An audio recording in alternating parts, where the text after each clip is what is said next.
আচ্ছা আরোহী, তুমি কি সুকুমার রায়ের আবোল তাবোলে সৎপাত্র কবিতাটি শুনেছো?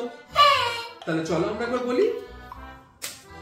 শুনতে পেলাম পোস্তা দিয়ে তোমার নাকি গঙ্গারামকে পাত্র পেয়ে জানতে চাও সে কেমন ছেলে, মন্দ নয় রং যদিও বেজায় কালো, তার উপরে মুখের গঠন অনেকটা ঠিক পেঁচার মতো, বিদ্যে বুদ্ধি বলছে ধন্যী ছেলের অধ্যাবসায়, মিষ্টি দান থেকে শেখায় হয়ে থাকলো শেষ, বিষয় আশয় গরিব বেজায় কষ্টে শিষ্টে দিন চলে যায়।